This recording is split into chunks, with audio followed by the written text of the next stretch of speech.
McDonald's wasn't even close to being America's favorite restaurant in 1975. The chain that actually dominated has completely vanished, and most people under 40 have never even heard of it.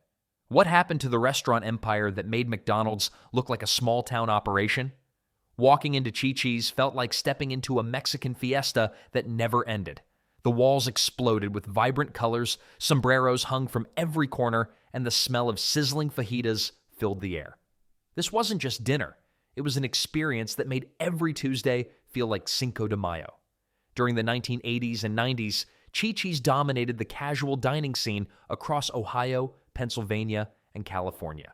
Their restaurant stayed packed with families celebrating birthdays, co-workers grabbing after-work margaritas, and anyone craving authentic Mexican flavors without the authentic Mexican prices. The portions were massive, the atmosphere was electric, and nobody left hungry. What made Chi-Chi's special wasn't just the food, though their signature salsa and crispy chimichangas earned cult-like devotion. The restaurant created an entire vibe. Servers wore colorful outfits, mariachi music played in the background, and every meal felt like a mini vacation to Cancun. Well, at least what most Americans imagined Cancun felt like. But here's where things get interesting. Chi-Chi's didn't just fade away because people stopped loving Mexican food. Quite the opposite actually happened. The chain was riding high until 2003, when disaster struck in the most unexpected way. A hepatitis A outbreak linked to their green onions hit multiple locations simultaneously. Over 650 people got sick and several died. The outbreak devastated the brand overnight. Customers who once flocked to Chi-Chi's for the weekend celebrations suddenly avoided it entirely. Health departments launched investigations, lawsuits piled up, and the festive atmosphere that made Chi-Chi's special couldn't overcome the fear factor. By 2004, every single location had closed their doors permanently. Today, former Chi-Chi's fans still hunt for recipes online, trying to recreate that perfect salsa recipe at home. Social media groups dedicated to Chi-Chi's memories have thousands of members sharing stories about birthday parties, first dates, and family traditions that died with the chain. Speaking of steakhouses that captured hearts before disappearing, another restaurant was busy revolutionizing how Americans thought about affordable dinner. If Chi-Chi's was the life of the party, Steak and Ale was your sophisticated older cousin who owned a leather jacket and read actual books. This wasn't your typical steakhouse with bright lights and plastic chairs. Walking into Steak and Ale felt like stepping into an English pub that somehow ended up in suburban America. The genius was simple: make steak dinners affordable for regular families. Before Steak and Ale came along in the 1960s, getting a decent steak meant either grilling at home or dropping serious cash at fancy restaurants. These guys cracked the code by creating cozy atmospheres with overstuffed leather chairs and dim lighting that made everyone look 10 years younger. But here's what really hooked people: that unlimited salad bar. Not just any salad bar, mind you. We're talking about a spread that could feed half your neighborhood, complete with fresh vegetables, multiple dressings, and enough toppings to build a small mountain. Then came their warm honey bread, served in little loaves that arrived at your table practically glowing. The real magic happened during family celebrations. Birthdays, anniversaries, graduations, Steak and Ale became the go-to spot where kids could order chicken fingers while parents enjoyed their prime rib without breaking the bank. The servers knew your name, your usual order, and probably asked about your kids' soccer games. Well, good things don't always last forever. By the early 2000s, changing food trends and financial troubles caught up with them. People started wanting faster service and lighter meals. The cozy English pub vibe that once felt special suddenly seemed outdated. Bankruptcy hit, and most locations closed their doors for good. Even today, mention Steak and Ale to anyone who remembers, and watch their eyes light up. They'll tell you about that salad bar, those leather chairs, and how their prime rib was perfectly cooked every single time. Makes you wonder what other beloved chains we've lost to time, doesn't it? Speaking of chains that disappeared, let's talk about a place that took quirky to a whole new level. While Chi-Chi's fell victim to a health crisis and Steak and Ale couldn't survive changing tastes, some restaurants died from something far more chaotic. Meet Lum's, a chain that went from Miami Beach sensation to complete collapse faster than you could steam a hot dog. Founded in 1956, Lum's had a genius hook. They steamed their hot dogs in beer. Not water, not regular steam, beer? The result? Dogs with a flavor nobody else could replicate. But here's the kicker. They didn't stop there. The Ollie Burger became their second signature dish, a creation so beloved that decades later, people still hunt for copycat recipes online. Starting from one small Miami Beach location, Lum's exploded to 450 restaurants across the country. That's McDonald's level expansion, but way faster and way less controlled. The beer steam concept was working. Families packed in for quirky, affordable meals that felt different from every other burger joint. Then, the ownership shuffle began. And this is where things get messy. The company changed hands multiple times throughout the 1970s. Each new owner had different ideas, different strategies, different everything. One minute they're expanding the menu, the next they're cutting costs, then they're trying to rebrand entirely. Makes sense that customers got confused, right? You can't build loyalty when nobody knows what the restaurant stands for anymore. Well, the constant changes weren't just confusing, they were expensive. All that restructuring, retraining, and menu overhaul cost serious money. By the early 1980s, Lum's filed for bankruptcy and started closing locations left and right. The weird part is how completely they vanished. Most failed chains leave at least a few stragglers hanging on. Lum's just disappeared. No final locations, no comeback attempts, nothing. That beer-steamed flavor profile died with them, leaving former customers with memories of something they literally can't taste anywhere else today. But speaking of restaurants that vanish completely, wait until you hear about a chain that had celebrity power behind it, yet still managed to implode in record time. While Steak and Ale was serving up English pub vibes, another chain was busy picking a fight with the biggest name in fried chicken. Minnie Pearl's Fried Chicken didn't just want a piece of the market, they wanted to knock Colonel Sanders right off his throne. The whole thing started when country music's beloved comedian Minnie Pearl became the face of this ambitious chicken empire. You know, the lady with the flowery hat and the price tag still dangling from it? Well, she traded her Grand Ole Opry stage for a fast food battleground. The plan seemed foolproof.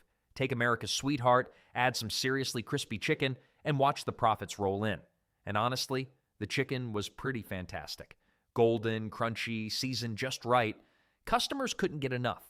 The commercials were catchy too, with Minnie Pearl's signature charm selling every drumstick and thigh.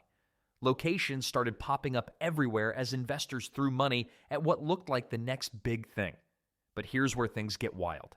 The rapid expansion wasn't just ambitious, it was reckless. Behind all those smiling commercials and crispy chicken was a financial mess that would make your head spin. Stock fraud allegations started flying around faster than orders at a drive-through window. The company had been cooking more than just chicken, if you catch my drift. By 1968, the whole operation came crashing down. Makes sense, right? You can't build an empire on shaky foundations, no matter how good your chicken tastes.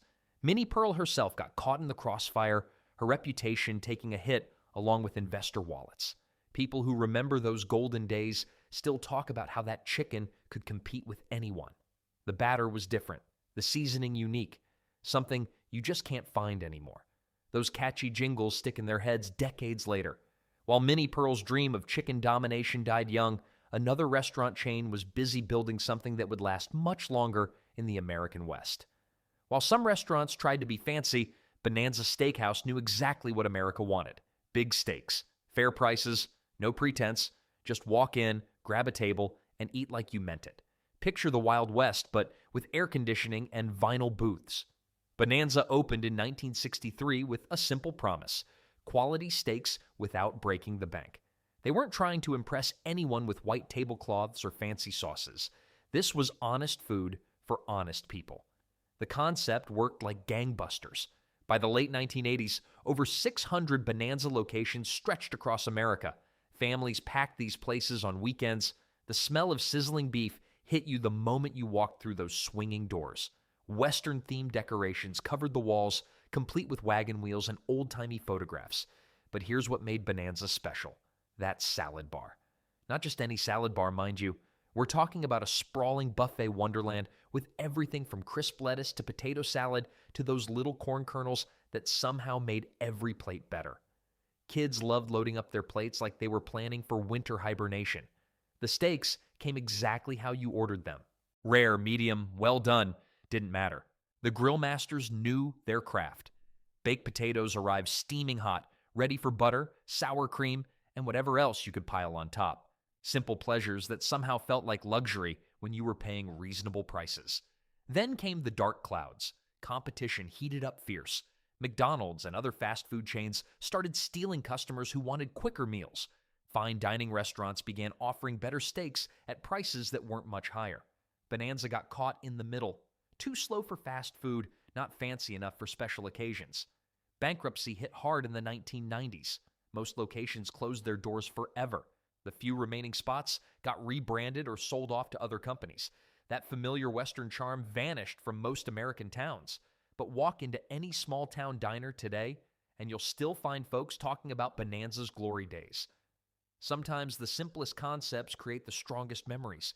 Speaking of memorable experiences that disappeared from American culture, in the heart of Manhattan stood something most people today wouldn't believe existed. Toots Shor's wasn't just another restaurant. It was the unofficial headquarters of American celebrity culture from the 1940s through the early 1970s.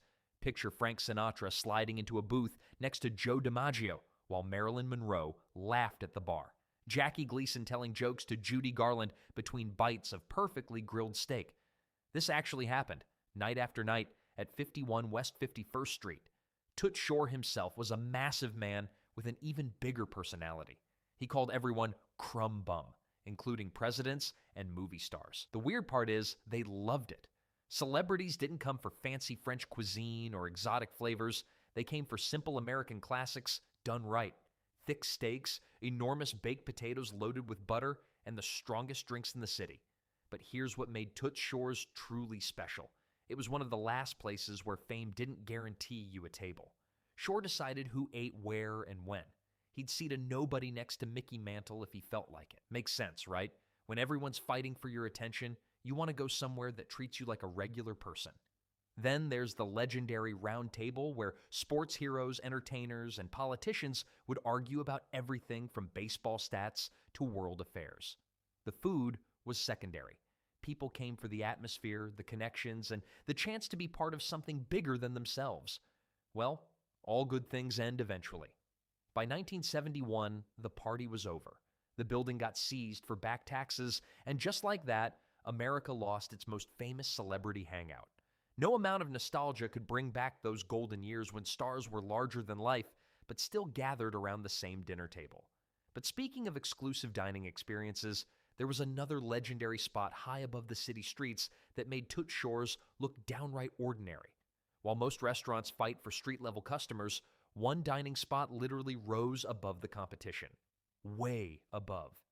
The Cloud Club perched 68 floors above Manhattan streets, making it the highest restaurant in the world when it opened in 1930.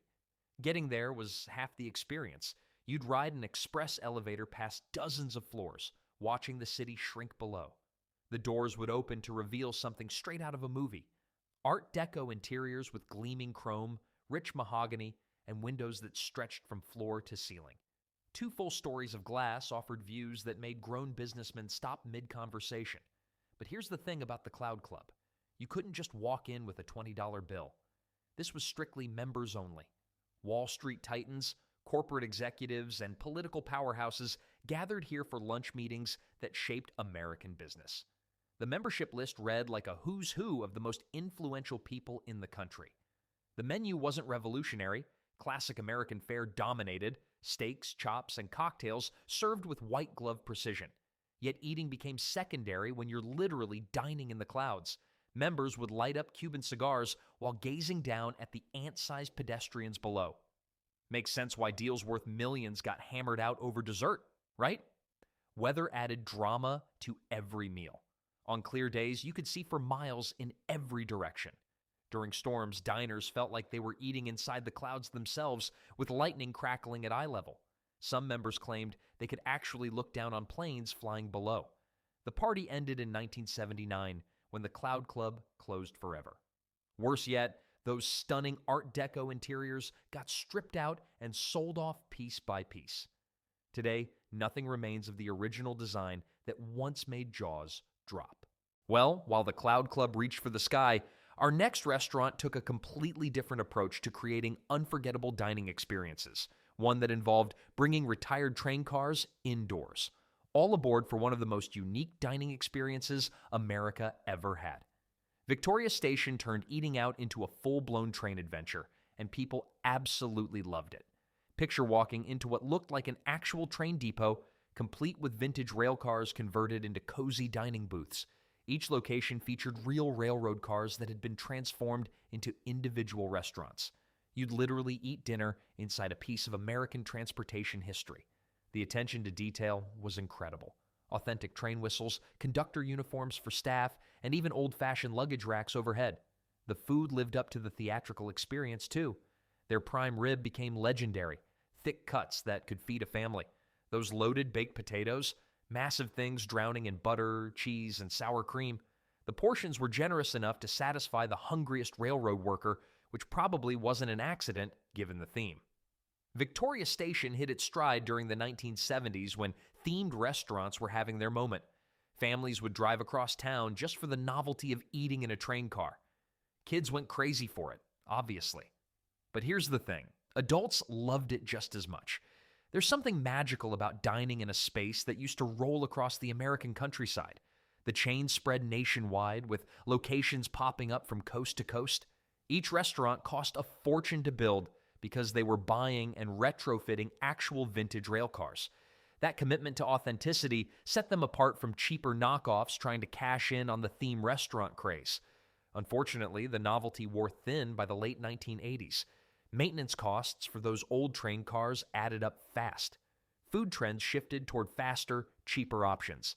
The last Victoria Station finally closed its doors in 2017, ending nearly 50 years of railroad dining. Today's restaurant scene has plenty of themed places, but nothing quite captures that authentic train experience. Victoria Station proved Americans love dining with a side of nostalgia, especially when it comes with excellent prime rib. Speaking of nostalgia, New York had its own beloved burger chain that knew exactly how to win customers over. While California had In-N-Out and the South embraced Crystal, New York had something completely different. Wetson's wasn't trying to be fancy or sophisticated. They had one mission: get you 2 burgers for the price of one and do it fast. The chain launched in the 1950s with a simple but brilliant strategy. Why sell someone one burger when you could move twice the inventory at nearly the same profit? Their buy one, get one free deal became legendary across New York and New Jersey. Smart business, right? Well, it worked until it didn't. But here's what made Wetson special beyond the deals. They had this jingle that stuck in your head for days. Local radio stations played it constantly, and kids walking home from school would sing it without even thinking. The tune was so catchy that decades later, people still remember every word. The restaurants themselves looked like typical burger joints of the era. Nothing fancy, just clean counters and fast service. What set them apart was the energy. Workers moved quickly, calling out orders, flipping patties, and keeping that steady rhythm that made customers feel like they were part of something exciting. Then, McDonald started expanding aggressively into their territory during the 1970s. The Golden Arches brought massive marketing budgets and a proven system that Wetson's couldn't match. One by one, locations started closing. The company tried different approaches, tested new menu items, even changed their promotional strategy. Nothing worked. The final blow came when Nathan's Famous, the hot dog chain, acquired what remained of Wetson's in the late 1970s. Most locations were either converted or shut down completely. A few tried to keep the Wetson's name alive, but by then, the magic was gone. Today, older New Yorkers still talk about those double burger deals with genuine nostalgia. They remember the taste, the jingle, and the feeling of getting something special for their money. Speaking of getting something special, there was another burger chain that promised exactly that, but with an international twist. Ever heard of a hamburger chain that dominated globally, but somehow vanished from American soil while thriving everywhere else? Well, meet Wimpy Grills, the burger joint that pulled off one of the most bizarre disappearing acts in fast food history. Starting in Bloomington, Indiana back in 1934, Wimpy built its reputation on something revolutionary for its time: consistent, affordable hamburgers served fast.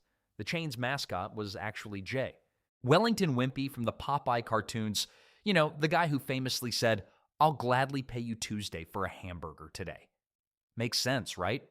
By the 1970s, Wimpy had cracked the code.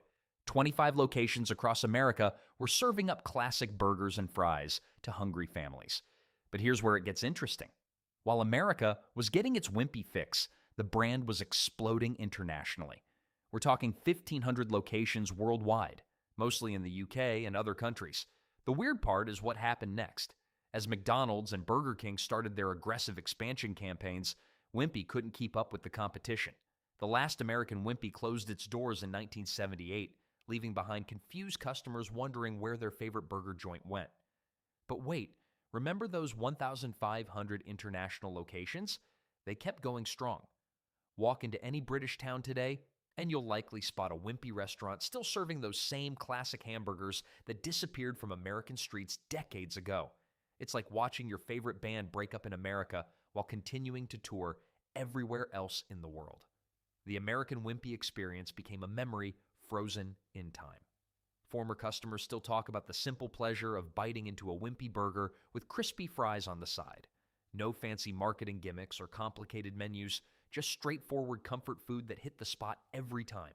Today's burger landscape might be crowded with options, but nothing quite captures that original Wimpy magic that once made America smile. These 10 forgotten restaurants remind us that even the most beloved places eventually become cherished memories, living on only in our hearts and stories.